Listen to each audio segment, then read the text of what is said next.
Have you ever felt like a stranger in your own home?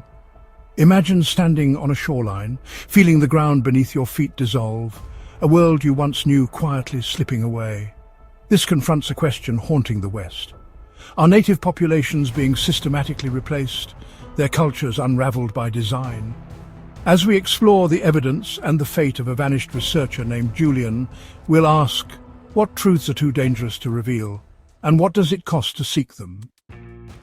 To truly grasp the scale of change that has swept across America, let's step back in time and picture the country in the 1950s. This was an era defined by a strong sense of shared identity, where the vast majority of people were of European descent.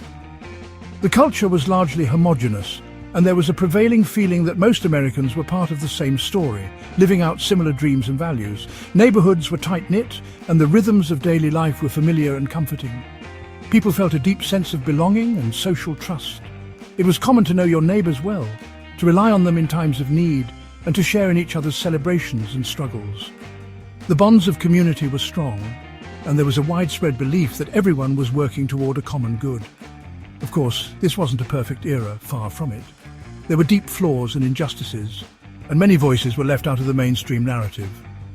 But for those within its boundaries, life felt cohesive. Neighbors understood each other, and the social contract was clear and largely unspoken. There was a sense of predictability in daily life, and people generally trusted the institutions that shaped their world. This stability and predictability fueled a sense of prosperity and confidence. People believed in the future, and the American dream felt within reach for many. The routines of work, family, and community life provided a foundation that allowed people to plan, to hope, and to build. But this sense of uniformity and cohesion did not last. In the decades that followed, the fabric of American society was deliberately and dramatically transformed. The old ways were challenged, and the familiar patterns began to unravel. Policy architects and cultural leaders sought to replace the old America with a new, multicultural vision. They often did so with the best of intentions, hoping to create a more inclusive and diverse society. But in their rush to build something new, they sometimes failed to consider what might be lost along the way. The sense of unity, the shared story, and the deep roots that had once held communities together. My friend Julian called this the erasure of cultural memory. It wasn't just about replacing people or changing demographics. It was about rewriting the story itself, erasing the memories and traditions that had defined generations. Today, as our shared narrative fragments and communities grow more divided, Julian's warning feels more urgent than ever. The question we now face is whether we can find a new sense of belonging, or if the story that once united us is gone for good. America's transformation began quietly with the 1965 Immigration and Nationality Act. Politicians promised it wouldn't change the country's makeup, but the act abolished quotas favoring Europeans and opened the doors to the world. Immigration soared, and the sources shifted: Latin America, Asia, Africa, bringing new cultures and values. The melting pot ideal faded, replaced by multiculturalism as a permanent goal. School curricula and media recast the old American identity as oppressive. Julian's research uncovered memos suggesting policymakers knew these changes would be profound. He argued this was not an accident but a managed decline, an intentional remaking of America. That explosive claim put him in danger. Like and subscribe now and check out our other video which connects on this downside of diversity. Sources from the New York Times. Amidst a time of social and political upheaval, when uncertainty gripped the continent and old certainties seemed to dissolve overnight, a new and unsettling theory began to take root in the public imagination: the Great Replacement. It started as a murmur on obscure forums and in hushed conversations, but soon it would echo across Europe. The theory claims that native Europeans are being systematically replaced by non-Europeans through mass immigration, a process said to be orchestrated by powerful globalist elites. Its proponents argue that this is not a natural evolution, but a deliberate strategy, one that is hidden in plain sight, yet denied by those in power. Supporters point to evidence both visual and statistical: the changing faces and languages in once familiar neighborhoods, the transformation of city centers, and the rise of new cultural influences. They cite higher birth rates among immigrant populations, the relentless influx of newcomers, and official projections that suggest native Europeans could become minorities in their own countries within decades. These arguments are bolstered by government data, academic studies, and demographic charts, all woven together to create a narrative of irreversible change. For many, these numbers are not just statistics, they are warnings, signals of a future that feels both inevitable and out of control. Julian's manuscript meticulously documented these trends, compiling years of research, news clippings, and personal observations. He calculated what he called the point of no return for several nations, a moment when, in his view, demographic momentum would make reversal impossible. But Julian believed that the elites not only ignored this data, they actively suppressed it. He saw evidence of censorship, of careers destroyed, and reputations ruined for those who dared to speak out. In his eyes, the truth was being buried and the consequences would be dire. His final message, scrawled in a moment of desperation, was chilling. They are not just replacing us, they are silencing anyone who notices.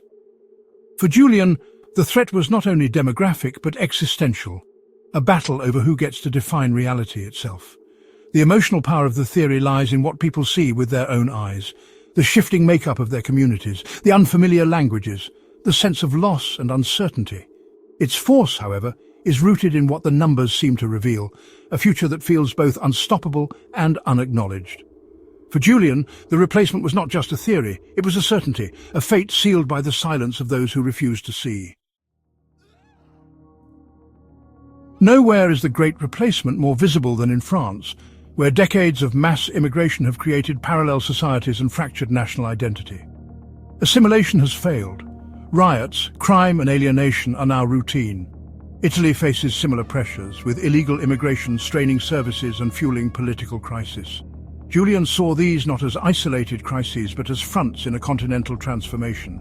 He cross-referenced crime and immigration data, uncovering classified reports of state collapse in French suburbs. The sense of loss is palpable, a feeling that something irreplaceable is being swept away. Julian's French connection and the evidence he gathered may have sealed his fate. Across Europe, the pattern repeats: replacement, division, and a vanishing sense of home. The replacement pattern now grips Ireland and Germany. Ireland, once homogeneous, is now a multicultural experiment, with rising crime and identity crises. Germany's 2015 migrant influx brought social upheaval, crime, and deep divisions, shattering the dream of harmony. The speed is staggering, centuries of identity erased in decades. Proponents argue this is intentional, a strategy to create populations with no shared history, easier to control. Julian tracked NGO funding and migrant flows, building a case that these weren't humanitarian acts, but political maneuvers. For him, this was no longer theory. It was a conspiracy, and he was gathering the proof. The stakes had never been higher. History is not just a collection of dates and battles. It is a living warning, echoing across centuries. The fall of Rome stands as one of the most powerful lessons in the story of civilization. Rome did not collapse overnight, nor was it simply conquered by foreign armies. Instead, it was hollowed out from within, weakened by internal decay, complacency, and a slow but relentless demographic transformation. As the empire's borders shrank, so too did the spirit that once made Rome great. The ruins we see today are not just stones. They are silent witnesses to a civilization that lost its way.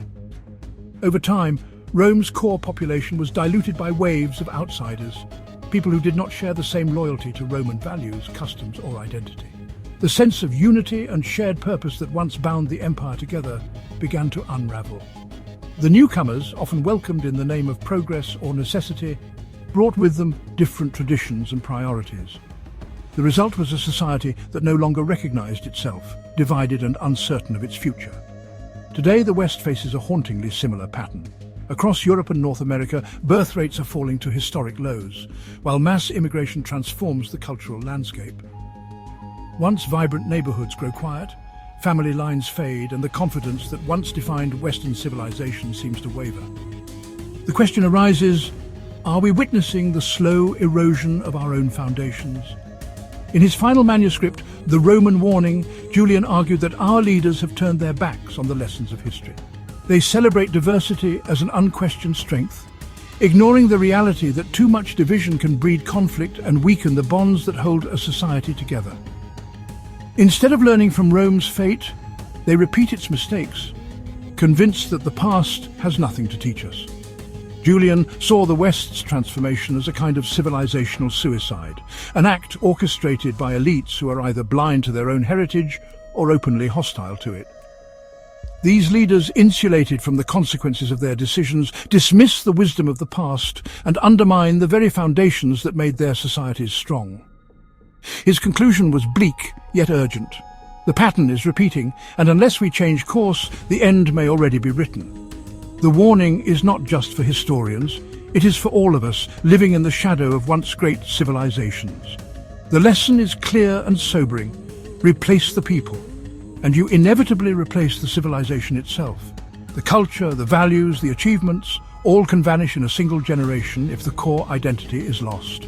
The question remains, will we heed the warning of history, or will we too become nothing more than another ghost wandering through the ruins of our own forgotten greatness? After Julian vanished, I searched in vain until a mysterious package arrived, a USB drive labelled The Truth.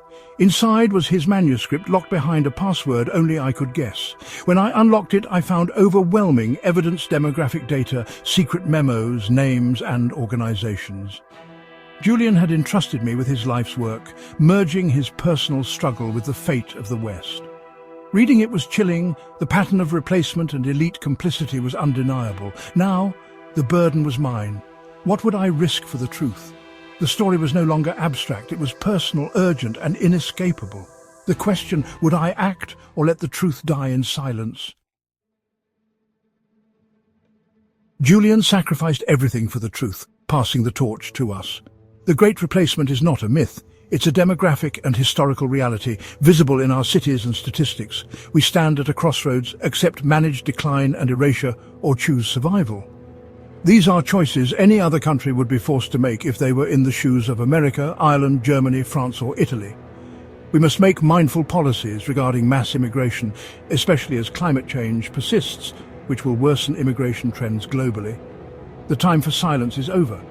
We must educate, organize and support helpful policies that will promote change. The verdict of history awaits. It's our choice whether we're mindful with immigration policy or not. But one thing is for sure. An overwhelming majority of every one of the discussed nations endorse enhanced immigration policies. The choice is ours. What will we decide? Like and subscribe now for economics, history and more.